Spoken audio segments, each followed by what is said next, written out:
Assalamualaikum warahmatullahi wabarakatuh. Ya, beberapa sebelah petang hari di Kebun Sarai, jauh di sana kita di media Nusantara, hubungan sama Kilape dan Adek, ya, disebabkan ada di antara di sana kita kok yang tidak pernah basuh sebagaimana Datuk Sandi bersama di sana kita yang lain, ya, banyak yang beliau tak kenali lagi.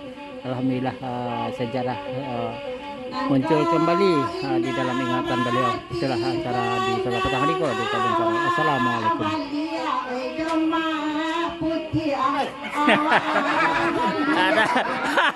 Ada rampekan.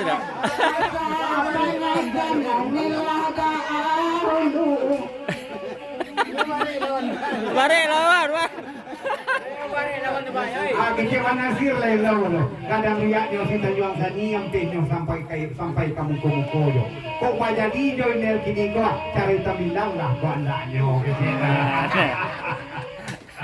Paham Riko tekan ayak kita ya sebelum sabanasan tiang ya.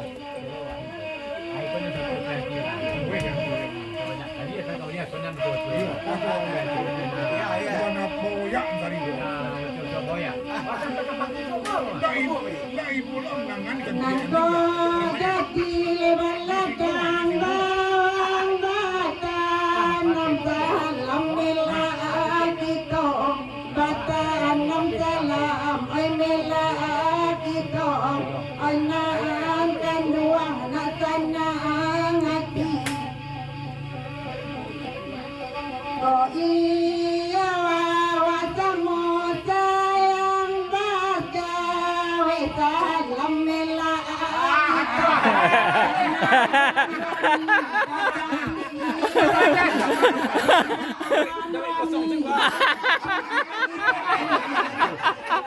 Ayah yo. Aku yo.